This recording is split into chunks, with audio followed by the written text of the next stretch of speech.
بسم اللہ الرحمن الرحیم۔ روزانہ یہ تسبیح پڑھو۔ یہ تسبیح سیلاب کو روک دے، پہاڑ چیر دے، زمین ہلا دے۔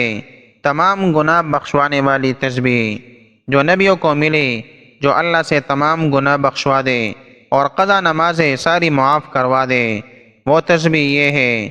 محترم ناظرین، کیا آپ ایسی تسبیح جانتے ہیں جو صرف زبان سے ادا کرنے سے زمین کو ہلا دے، آسمانوں کے دروازے کھول دے، سیلاب کو روک دے، پہاڑوں کو چیر ڈالے اور انسان کے تمام گناہوں کو معاف کرا دے؟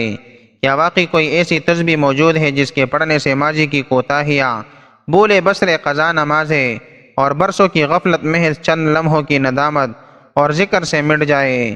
جی ہاں، ایسی ہی ایک عظیم اور بابرکت تسبیح ہے۔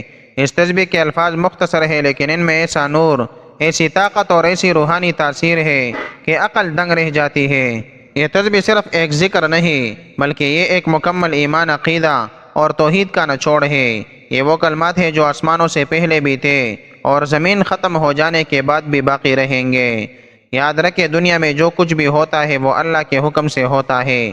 جب زمین ظلم سے بھر جائے، جب گناہ عام ہو جائے، جب نافرمانیاں حد سے بڑھ جائے، تو اللہ کی طرف سے آزمائشیں نازل ہوتی ہے۔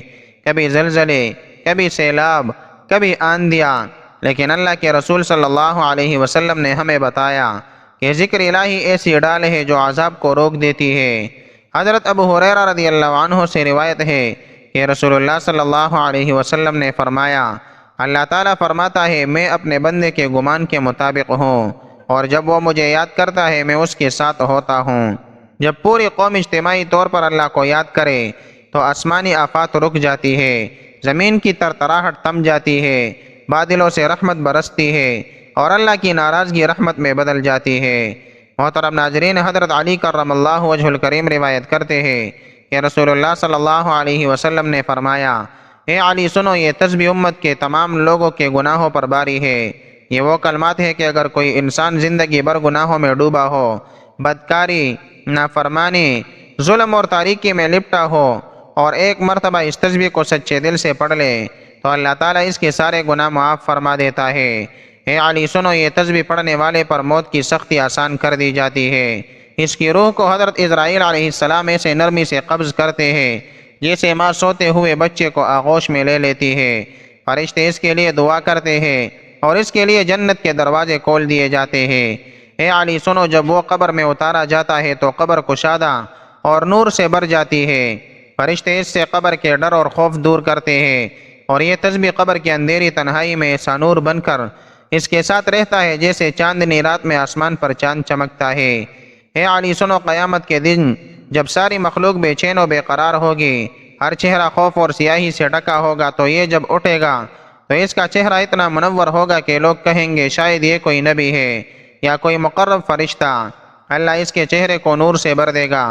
اے علی سنو، پولیس رات پر جب امت کے قدم لڑکھڑائیں گے، یہ بندہ بجلی کی رفتار سے گزر جائے گا، نہ گرے گا نہ لڑکھڑائے گا، کیونکہ اس تسبیح کا نور اس کے ساتھ ہوگا۔ اے علی سنو، جب حوض کوثر پر نبی کریم صلی اللہ علیہ وسلم اپنی امت کو پلائیں گے تو یہ بندہ ان میں شامل ہوگا۔ نبی کریم صلی اللہ علیہ وسلم کے دست مبارک سے آب کوثر نوش کرے گا اور پیاس ہمیشہ کے لیے ختم ہو جائے گا۔ اے علی سنو، اس تسبیح کی برکت سے اس کے لیے جہنم کے تمام دروازے بند کر دیے جائیں گے اور جنت کے دروازے کھول دیے جائیں گے۔ اس کے استقبال کے لیے حوریں کھڑی ہوں گی اور اسے کہا جائے گا کہ آؤ، تم پر کوئی خوف نہیں، تم کامیاب ہو چکے ہو۔ اے علی سنو، اگر یہ تسبیح پہاڑ پر بھی پڑھی جائے تو وہ پہاڑ لرز اٹھے، اور زمین پر پڑھی جائے تو زمین پڑ جائے، اور اگر آگ پر پڑھی جائے تو آگ بجھ جائے۔ یہ تسبیح پڑھنے والے کے تمام گناہ معاف کر دیے جاتے ہیں۔ اس کی جتنی بھی قضا نمازیں ہو، اس تسبیح کی برکت سے وہ معاف ہو جاتی ہے۔ یہ تسبیح نبیوں کو دیا گیا تحفہ ہے، کیونکہ اس تسبیح میں اللہ تعالیٰ کے وہ پاک کلمات ہیں جن سے کائنات لرزتی ہے۔ اے علی سنو، اگر کسی کے دل میں قرآن حفظ کرنے کی تمنا ہو مگر یاد نہ ہو رہا ہو، تو اس کے ماں باپ یہ تسبیح پڑھ کر اللہ سے دعا کرے تو اللہ تعالیٰ اس کے لیے قرآن آسان کر دیتا ہے۔ اے علی سنو، اگر کوئی اولاد کی نعمت سے محروم ہو تو وہ یہ تسبیح پڑھ کر اللہ کے حضور رو کر دعا کرے تو اللہ بانجھ کو بھی اولاد عطا کر دیتا ہے۔ اے سنو، اگر کوئی مصیبت میں پھنس جائے، چاہے وہ زمین کی تنگی ہو، آسمان کی بلندی ہو، قید ہو یا قرض ہو، بیماری ہو یا بے سکونی ہو، تو یہ تسبیح اس کے لیے نجات کا دروازہ بن جاتا ہے، کیونکہ یہ تسبیح اسم اعظم کے ان کلمات میں سے ہے جن کے سامنے مصیبت عاجز ہو جاتی ہے۔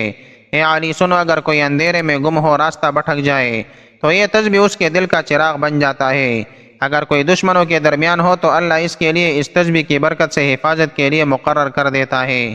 وہ تسبیح یہ ہے: لا الہ الا اللہ الحی القیوم۔ لا الہ الا اللہ، اللہ کے سوا کوئی معبود نہیں۔ الحی القیوم، وہ زندہ ہے جو ہمیشہ باقی رہنے والا ہے، جو ہر چیز کو قائم رکھنے والا ہے۔ جب کوئی بندہ یہ کلمات دل سے، اخلاص سے، یقین سے ادا کرتا ہے تو گویا وہ اپنی بندگی کا، اپنی عاجزی کا اور اپنے گناہوں کا اعتراف کر کے اللہ کی ربوبیت کو تسلیم کرتا ہے۔ لا الہ الا اللہ الحی القیوم کے فضائل احادیث کی روشنی میں بھی ملتے ہیں۔ نمبر 1، گناہوں کی مغفرت۔ رسول اللہ صلی اللہ علیہ وسلم نے فرمایا: جس نے لا الہ الا اللہ کہا وہ جنت میں داخل ہوگا۔ یہ کلمہ بخشش کی کنجی ہے۔ جب الحی القیوم کے الفاظ شامل ہو جائے تو اس کی تاثیر دگنی ہو جاتی ہے۔ یہ کلمات دل کی سچائی سے نکلے تو انسان کے وہ گناہ بھی معاف ہو سکتے ہیں جنہیں وہ خود بھی یاد نہ رکھے۔ نمبر 2، عرش کو ہلانے والے کلمات۔ حضرت اسماء بنت یزید رضی اللہ عنہا سے روایت ہے کہ نبی کریم صلی اللہ علیہ وسلم نے فرمایا: اللہ کا سب سے بڑا نام یعنی اسم اعظم ان 2 آیات میں ہے: اللہ لا الہ الا هو الحی القیوم، آیت الکرسی، اور سورہ آل عمران کی آیت اللہ لا الہ الا هو الحی القیوم۔ یعنی یہ کلمات صرف ذکر نہیں بلکہ اسم اعظم کا درجہ رکھتے ہیں، جن کے ذریعے دعائیں فوراً قبول ہو جاتی ہے۔ دل کی حفاظت اور سکون۔ نبی صلی اللہ علیہ وسلم نے فرمایا: دلوں کا زنگ ذکر اللہ سے دور ہوتا ہے۔ الحی القیوم کے الفاظ بندے کے دل کو زندہ کرتے ہیں، اس میں امید، سکون اور روحانی طاقت پیدا کرتے ہیں۔ جب دل بیدار ہو جائے تو باقی سب خود بخود سنور جاتا ہے۔ نمبر 4، قیامت کے دن نجات۔ رسول اللہ صلی اللہ علیہ وسلم نے فرمایا: جس کا آخری کلمہ لا الہ الا اللہ ہو وہ جنت میں جائے گا۔ لہذا روزانہ یہ کلمہ پڑھنا، دل میں اس کا نقش بٹھانا اور زندگی کے ہر پہلو میں اسے نافذ کرنا نجات کی ضمانت ہے۔ نمبر 5، قرآن اور اس کا تسبیح کا ربط۔ لا الہ الا اللہ الحی القیوم دراصل آیت الکرسی کا ابتدائی حصہ ہے جو قرآن کی سب سے عظیم آیت مانی جاتی ہے۔ رسول اللہ صلی اللہ علیہ وسلم نے فرمایا: آیت الکرسی قرآن کی سب سے بڑی آیت ہے، جو اسے ہر نماز کے بعد پڑھتا ہے وہ جنت میں جانے سے صرف موت کی دوری پر ہے۔ لہذا اس تسبیح کا ورد کرنا قرآن کے ایک عظیم ترین حصے کا ورد کرنا ہے۔ یہ تسبیح قضا نمازیں کیسے معاف کرا سکتی ہے؟ اسلام میں قضا نمازوں کی قضا واجب ہے، لیکن اگر کوئی بندہ حقیقتاً توبہ کرے، ندامت سے ذکر کرے اور اس تسبیح کے ذریعے اللہ سے لو لگائے تو اللہ کی رحمت سے کچھ بھی بعید نہیں۔ اللہ تعالیٰ فرماتا ہے: اے میرے بندو، جنہوں نے اپنی جانوں پر زیادتی کی ہے، اللہ کی رحمت سے نا امید نہ ہو، اللہ تمام گناہوں کو بخش دیتا ہے، بے شک وہ بخشنے والا، رحم کرنے والا ہے۔ ناظرین، جو شخص رسول اکرم صلی اللہ علیہ وسلم کی سیرت پڑھتا ہے وہ یہ جانتا ہے کہ آپ صلی اللہ علیہ وسلم کی زندگی شکر سے بھرپور اور آپ صلی اللہ علیہ وسلم کے شب و روز احسان مندی کی تصویر تھے، کیونکہ آپ صلی اللہ علیہ وسلم آگے پیچھے دائیں بائیں متواتر اللہ کی نعمتوں کو برستا دیکھتے تھے تو آپ اللہ کی حمد و ثنا اور تقدیس کرتے، بلکہ اگر آپ نبی اکرم صلی اللہ علیہ وسلم کی احادیث مبارکہ کا بغور مطالعہ کریں اور آپ کے بتائے ہوئے اذکار اور دعاؤں کا جائزہ لیں تو آپ کو نظر آئے گا کہ وہ رب تعالیٰ کی حمد و ثنا، تعریف و کبریائی اور شکر و امتنان سے بری ہوئی ہے۔ آپ صلی اللہ علیہ وسلم کی ثنا، مدح اور دعا سب حمد باری تعالیٰ پر مشتمل ہے۔ اسی لیے آپ صلی اللہ علیہ وسلم کے رب نے آپ سے فرمایا ہے: قریب ہے کہ آپ کا رب آپ کو مقام محمود پر کھڑا کرے۔ اس سے نعمتوں کو پائیداری ملتی ہے اور انسان کے حالات سازگار ہو جاتے ہیں۔ نبی اکرم صلی اللہ علیہ وسلم نے ایک شخص کو دیکھا جس نے بوسیدہ کپڑے پہن رکھے تھے۔ آپ صلی اللہ علیہ وسلم نے پوچھا: کیا تیرے پاس مال ہے؟ اس نے کہا: ہاں۔ آپ صلی اللہ علیہ وسلم نے فرمایا: جب اللہ تعالیٰ تجھے مال دے تو پھر اس کی نعمت اور کرم کا اثر بھی تجھ پر دکھائی دینا چاہیے۔ اور آپ صلی اللہ علیہ وسلم نے فرمایا: بلا شبہ اللہ عز و جل پسند کرتا ہے کہ وہ اپنی نعمت کا اثر اپنے بندے پر دیکھے۔ یہی وہ مقام ہے جس میں نبی اکرم صلی اللہ علیہ وسلم اپنے پروردگار کی ثنا کریں گے، جیسا کہ آپ صلی اللہ علیہ وسلم نے فرمایا: میں اپنے رب کو دیکھتے ہی سجدے میں گر جاؤں گا، اور جب تک اسے منظور ہوگا وہ مجھے سجدے ہی میں پڑا رہنے دے گا۔ اس کے بعد ارشاد ہوگا: اے محمد، اپنا سر اٹھاؤ، تم جو کہو گے اسے سنا جائے گا۔ جو سوال کرو گے تمہیں دیا جائے گا، اور جو سفارش کرو گے اسے قبول کیا جائے گا۔ میں اس وقت اللہ تعالیٰ کی ایسی تعریفیں کروں گا جو اللہ تعالیٰ مجھے سکھائے گا۔ پھر سفارش کروں گا تو میرے لیے مخصوص لوگوں کی حد مقرر کی جائے گی، میں انہیں جنت میں لے کر جاؤں گا۔ یوں حمد، خیرات اور برکات کی چابی اور خوشیوں کا دروازہ ہے۔ وہ زیادہ ثواب لینے کا راستہ ہے اور اللہ کے قرب کا ذریعہ ہے۔ اس سے نعمتوں کو پائیداری ملتی ہے، برکتیں قائم رہتی ہے اور حالات سازگار ہو جاتے ہیں۔ حمد سے نعمتوں کو دوام ملتا ہے، رزق میں فراوانی ہوتی ہے اور اللہ کی رحمتوں کا پے در پے نزول ہوتا ہے۔ حمد تمام اعمال کا تاج، وفا کی دلیل اور احسان کی شرط ہے۔ رسول ہدایت صلی اللہ علیہ وسلم اپنے رب کے مقام اور مرتبہ اور اپنے خالق اور مولا کی عظمت کو سب لوگوں سے زیادہ جاننے والے تھے۔ جو شخص آپ صلی اللہ علیہ وسلم کی سیرت کا مطالعہ کرتا ہے وہ دیکھتا ہے کہ آپ کے جسم مبارک کا ہر عضو رب تعالیٰ کی شکر گزاری میں مصروف رہا۔ آپ صلی اللہ علیہ وسلم کا دل شکر گزار، زبان ذکر الہی میں مشغول، روح آسمانوں اور زمین میں اللہ کی تسبیح کرنے والی، اور اعضاء اپنے رب کی رضا میں مصروف عمل رہتے تھے۔ لہذا آپ سب لوگوں سے بڑھ کر اپنے رب کے شکر گزار اور اپنے مولا کی سب سے زیادہ حمد کرنے والے تھے۔ تو ناظرین، ہمارا آج کا وظیفہ ایک ایسی تسبیح کا وظیفہ ہے جو کہ بہت ہی بابرکت اور طاقتور تسبیح ہے۔ حضرت علی کرم اللہ وجہ الکریم روایت کرتے ہیں کہ رسول اللہ صلی اللہ علیہ وسلم نے فرمایا، اے علی سنو، اگر گنہگار بھی یہ تسبیح پڑھ لے اللہ معاف کر دیتا ہے۔ یہ تسبیح پہاڑ چیر دے، زمین ہلا دے، تمام گناہ بخشوا دے۔ یہ تسبیح تمام قضا نمازیں معاف کروا دے۔ یہ وہی تسبیح ہے جو نبیوں کو ملی، جو اللہ سے تمام گناہ بخشوا دے، اور جنت تک لے جانے والی وہ تسبیح یہ ہے، لا الہ الا اللہ الحی القیوم۔ تو ناظرین محترم، وقت کی نزاکت کو مد نظر رکھتے ہوئے چلتے ہیں تسبیح کی جانب، اور آپ کو بتاتے ہیں کہ آپ نے یہ تسبیح کب، کہاں، کیسے اور کس وقت، کس ترتیب سے پڑھنی ہے۔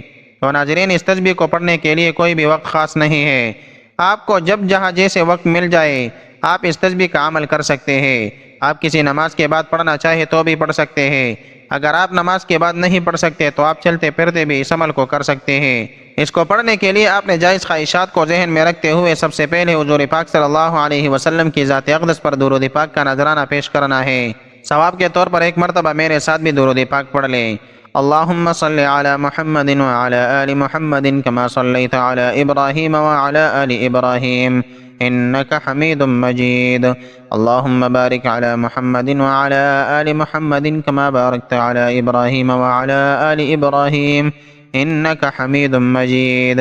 درود پاک پڑھنے کے بعد آپ نے لا الہ الا اللہ الحی القیوم پڑھنی ہے۔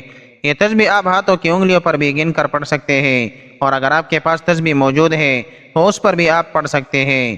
یہ تسبیح آپ دن میں کسی بھی وقت پڑھ سکتے ہیں، جب آپ کو جہاں جیسے وقت ملے آپ پڑھ لینا۔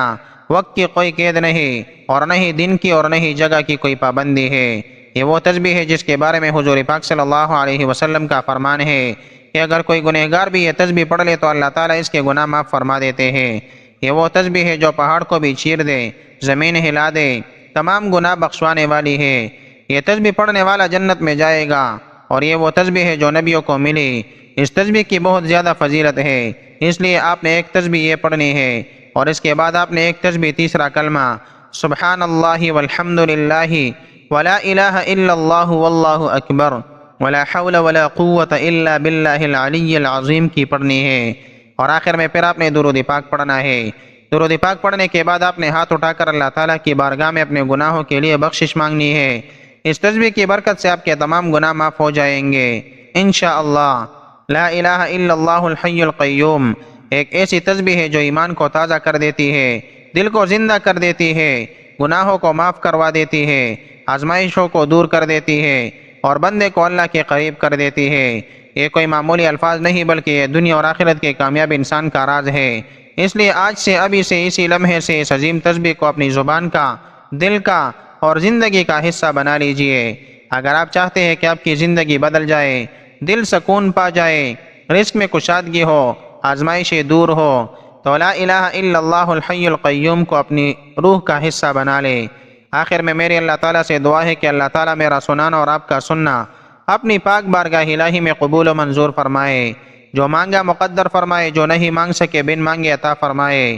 اللہ تعالیٰ نیکی کی بات کو سننے، سمجھنے اور اس پر عمل کی طاقت اور توفیق مرحمت فرمائے، آمین یا رب العالمین۔ ناظرین، گزارش ہے کہ اللہ تعالیٰ کے 99 ناموں میں سے کوئی ایک نام لکھ کر کمنٹس میں ضرور شیئر کریں۔ اللہ تعالی ہم سب کا حامی اور ناصر ہو، آمین، جزاک اللہ۔